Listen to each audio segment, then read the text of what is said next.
In today's video, we'll go over how to start building applications in Flowfinity using the point-and-click app editor. Let's take a look. When you first sign in, you'll see the Portal tab with shortcuts to apps, views, and actions that you've set up. If you have Enterprise Edition, you'll see the Site drop-down on the right, which lets you build completely isolated systems, such as for different business units. Make sure you choose the right site before building your application. To create a new app, go to the Configure tab, then the Apps section, and click Design New App. The demo app that we're building is for expense approvals. First, name your app and choose an icon. If you have Enterprise Edition, you can upload your own custom icons. Next, go into the Forms section. You can add pages to organize your fields into separate sections. Next, add all of your application fields. There are over 30 field types to choose from. For example, add entry fields such as money and GPS location, selection fields such as date and drop-down, and display fields like static comments or pictures. You can also add lookup fields, which pull up data from other Flowfinity apps, online or offline, user fields for employees, and special fields such as attachments, audio, nested fields, pictures, and signatures. Use the menu at the top to add, delete, move, or copy and paste your fields. We've now added all the fields we need. For each field, you can specify whether it's a regular data field or a calculated value based on other data in your app. Type Ctrl plus spacebar to pull up the fields in the app and other options to help create calculated values. For example, we could calculate a budget variance, which is the budgeted amount minus the expense amount.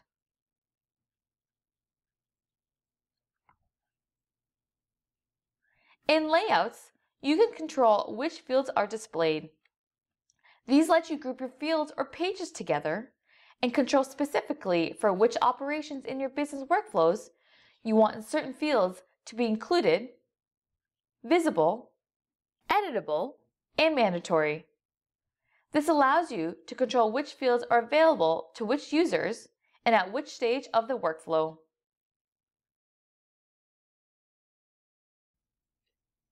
In this example, we just created a layout for a new expense report where we hid the approved details.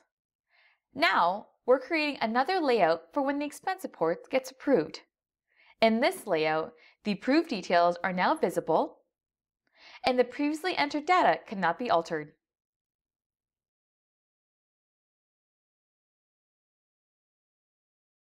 Next, go into the Operations section and then the States tab to set up the different states that are in your workflow.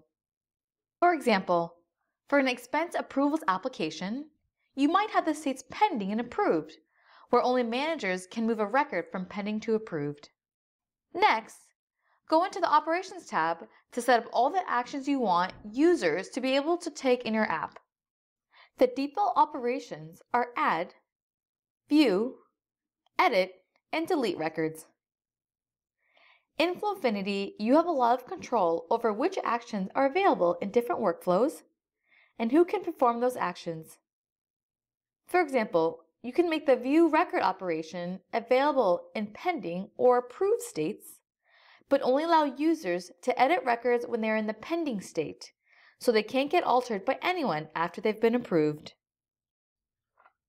Now, let's create an operation to move items from pending to approved states. Add a new operation.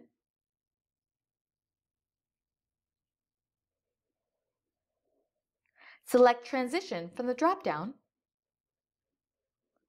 and select the relevant states and layout you'd like this to be displayed in, as well as the state you want the record to be transitioned to when the operation is executed. You can also set up conditional business rules that determine whether your record will be transitioned to the destination state or remain in the default state. In the Permissions tab, you can easily control which groups of users can perform the different operations that you created. Here, we can prevent anyone but supervisors from being able to approve expenses. If you have Enterprise Edition, you can add your own custom rules beyond these 4 basic ones. Next, go into the Views section where you can set up as many different data views as you need. A view is a tabular, filtered list of records from the database. In the Layout tab, select the fields you want displayed. These will appear as columns in a table for the desktop client. You can also choose how you would like the fields to be displayed on mobile devices, for up to 4 fields. Now, let's look at setting up filters for your data view. For example, filtering records by the employee or manager will allow users to only see the records that are relevant to them. You can combine filters with logic. Like operations, views have flexible permission settings, so you can make sure that users only have access to the right data that is relevant to them and that they're authorized to see. Using colors, you can set up business rules to show entire records or just specific fields in a different color. This is a great feature for highlighting records that need attention, such as overdue payments or expenses over budget. Another useful feature might be to have automatic email notifications sent when records are submitted. You might want to alert a customer when a field report has been completed, or alert a manager when they have a new pending approval. You can set up specific conditions under which the email should be sent, or send it every time. Let's alert the manager when a new expense has been submitted. Set up the recipient and add a subject line. You have the option to insert fields from the form in the subject or email body. If you choose the layout from the drop-down, it will display all the fields from that layout in the email. PDF attachments of the layouts that you just set up in the app can be attached in the email. After you set up the notification, go to the Operations section to link it to one of your operations.